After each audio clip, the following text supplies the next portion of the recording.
Welcome back to the Coach Momentum podcast with Karen Capello. Over the last few episodes, we've been looking at your business from a different perspective.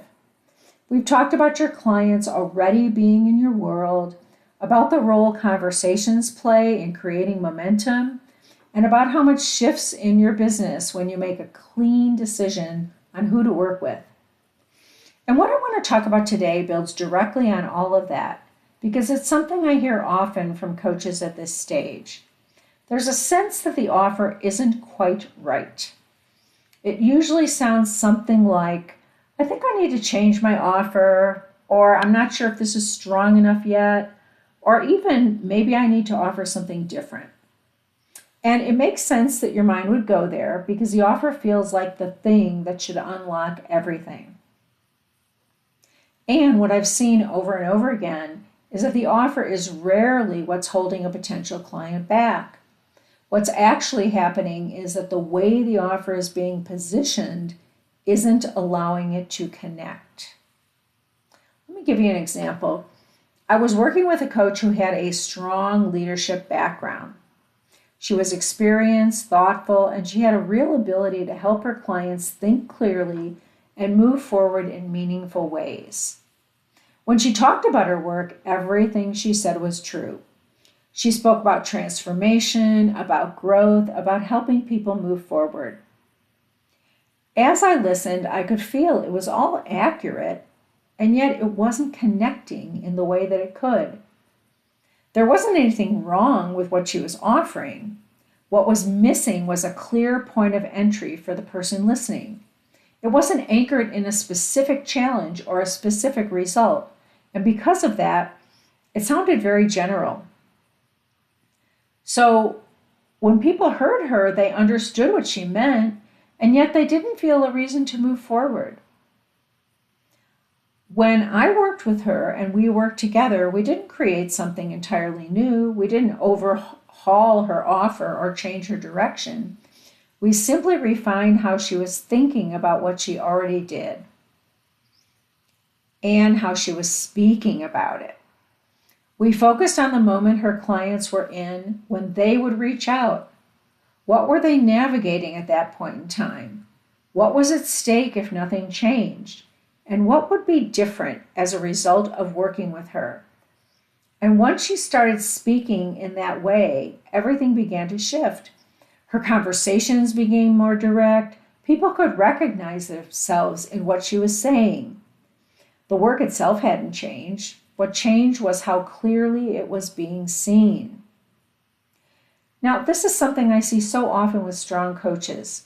They describe their work in a way that is thoughtful, complete, true, and also broad enough that it doesn't give someone a clear reason to act. Your ideal clients aren't experiencing their situation in a general way. They're in something specific.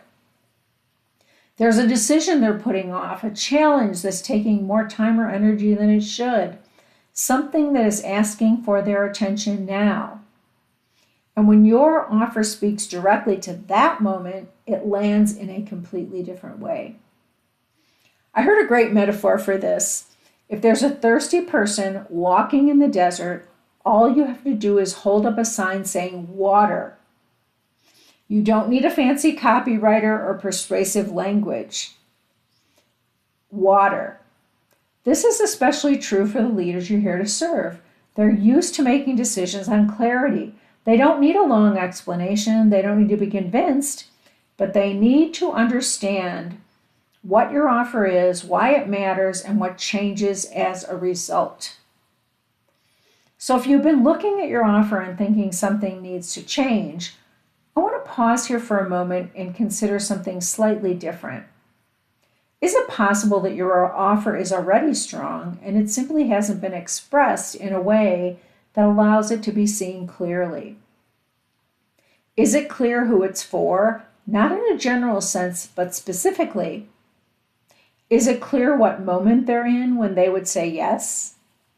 Is it clear what changes as a result of working with you? Because when those things are clear, your offer begins to work in a very natural way. it's easier for someone to understand and recognize themselves in. For example, my offer is for former corporate leaders who are now business and executive coaches in their first 1 to 3 years as a coach. The moment is that they have not yet replaced their corporate income and they're working on lots of marketing activity and they're exhausted. What changes is that they will learn a framework for marketing and sales that will give them a clear method to accelerate their income. This method has been proven by coaches who have used it for the past 7 years to generate an average of $25,000 to $30,000 per quarter. Now, I could say that my offer is for coaches who want more confidence in what they offer to support them to attain a 6-figure year.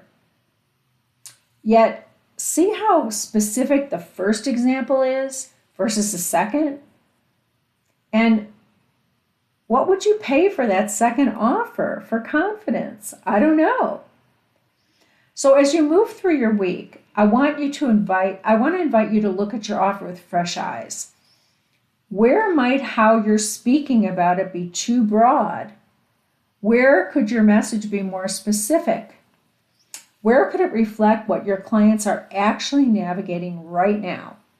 Because that level of clarity is often what creates movement. Your offer is not the problem. When it's positioned clearly, it becomes something your clients can recognize immediately.